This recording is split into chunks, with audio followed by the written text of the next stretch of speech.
Di negeri ini, lampu merah bisa diterobos, trotoar bisa dijadikan jalan pintas, dan pelanggaran bisa diselesaikan dengan selembar uang kertas. Tapi siapa yang salah? Masyarakat yang melanggar, aparat yang menutup mata, atau sistem pendidikan kita yang gagal membentuk warga yang taat hukum? Setiap tahun jutaan pelanggaran lalu lintas terjadi. Ribuan nyawa melayang bukan karena kecelakaan semata, tapi karena sistem yang rusak dari akarnya. Sistem pendidikan yang gagal menanamkan kesadaran dan penegakan hukum yang kerap bisa dibeli. Teman-teman, hari ini kita tidak hanya bicara soal helm dan lampu merah, kita juga akan bicara tentang kualitas pendidikan kita yang punya kontribusi besar terhadap semrawutnya lalu lintas kita sekarang ini. Kalau kalian punya pengalaman tentang hal ini, tulis ya di kolom komentar dan jangan lupa share, like, dan subscribe. Di sepanjang tahun 2024, tercatat 2.146.128 pelanggaran lalu lintas di Indonesia dan meningkat sebesar 19,72% dibandingkan tahun 2023. Pelanggaran terbanyak dilakukan oleh kendaraan roda 2. Terutama karena tidak menggunakan helm, tidak membawa kelengkapan surat kendaraan. Sedangkan pengendara roda 4 seringkali tidak menggunakan sabuk keselamatan. Polda Metro Jaya menjadi wilayah dengan jumlah pelanggaran lalu lintas tertinggi. Mencatat 350.017 kejadian yang merupakan 16,43% dari total pelanggaran nasional. Tentu saja kondisi ini sangat memprihatinkan. Melihat anak-anak berseragam SD dan SMP yang sudah pasti belum memiliki surat izin mengemudi, bebas melenggang di jalan raya. Bahkan sebagian besar memicu kendaraannya menerobos lampu merah.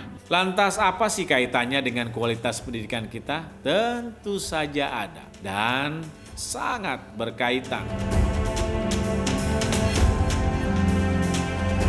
Pendidikan memiliki peran fundamental dalam membentuk sikap, pengetahuan, dan perilaku seseorang terhadap aturan, termasuk dalam berlalu lintas. Di Indonesia, rendahnya kualitas pendidikan baik formal maupun non-formal menjadi salah satu akar masalah mengapa pelanggaran lalu lintas menjadi fenomena yang masif dan membudaya. Ingat, 71,67% masyarakat Indonesia masih mendapati pendidikan rendah, paling tinggi setingkat SMP. Rendahnya akses dan kualitas pendidikan formal menjadi pemicu utama. Salah satunya ditandai dengan distribusi pendidikan tidak merata. Berdasarkan data Badan Pusat Statistik tahun 2023, tingkat pendidikan tertinggi mayoritas penduduk Indonesia masih berkisar di jenjang SMP dan SMA, terutama di daerah non-perkotaan. Warga dengan pendidikan rendah cenderung kurang memahami pentingnya keselamatan berkendara dan rambu-rambu lalu lintas. Pendidikan kita tidak mengajarkan kesadaran hukum secara konkret. Kurikulum sekolah tidak mengintegrasikan pendidikan lalu lintas secara sistematis. Anak-anak tumbuh tanpa pemahaman yang cukup tentang keselamatan jalan, meskipun mereka nantinya menjadi pengguna jalan sejak remaja. Bagaimana dengan pendidikan karakter dan disiplin sosial? Jangan ditanya, karena kenyataannya sangatlah kurang. Sekolah sering menekankan hafalan dan nilai akademis, tetapi kurang membina tanggung jawab sosial, disiplin, dan kepatuhan terhadap hukum. Dalam prakteknya, tidak ada pelatihan berkendara formal di tingkat sekolah menengah. Padahal ini sangatlah penting. Mencontoh seperti di Jepang dan di Jerman, anak usia SMA telah mendapat pelatihan keselamatan jalan dan berkendara. Di Indonesia, remaja bisa dengan mudah mendapatkan motor dan mengemudi tanpa bekal pengetahuan hukum jalan. Teman-teman, pemahaman akan aturan tidak hanya soal tahu, tapi juga soal mengapa harus dipatuhi. Pendidikan yang kuat mampu menanamkan rasionalisasi terhadap hukum, bahwa aturan bukan sekedar larangan, tapi perlindungan. Tapi sayangnya pelanggar dengan pendidikan rendah sering tidak tahu atau tidak peduli bahwa pelanggaran mereka bisa menyebabkan kecelakaan fatal. Minimnya edukasi publik yang berbasis sains dan data membuat kesadaran sulit dibangun. Celakanya, kalau hal ini dibiarkan terus berlangsung, bisa jadi memunculkan efek domino. Pendidikan rendah mengakibatkan terjadinya pelanggaran, pelanggaran mengakibatkan kecelakaan.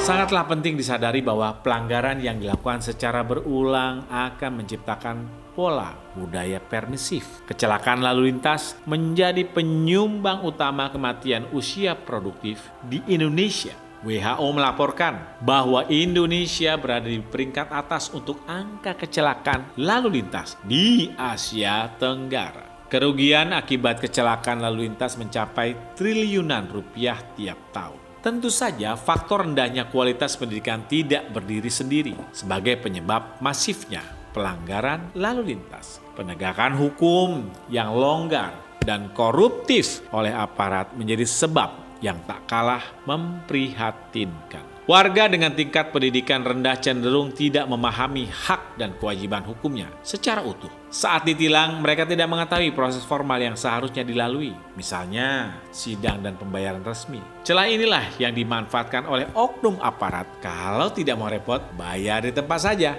Tanpa kemampuan kritis untuk menolak atau mempertanyakan, masyarakat ikut memelihara praktik pungli. Akibatnya apa? Budaya pelanggaran dan korupsi makin kuat karena dianggap sebagai prosedur biasa.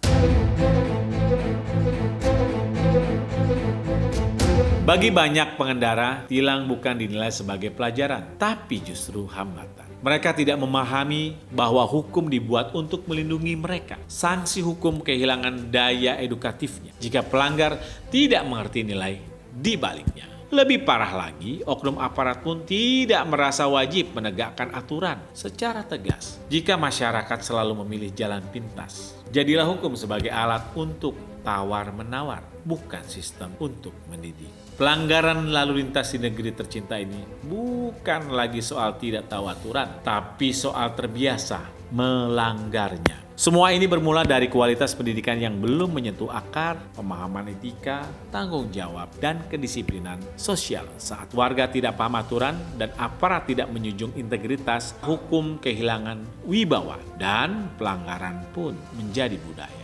Jika pendidikan adalah fondasi bangsa, maka sudah saatnya kita bertanya, apa yang sedang kita bangun? Anak bangsa yang sadar hukum atau mereka yang piawai memanfaatkan celah aturan hukum setiap hari karena semua butuh informasi.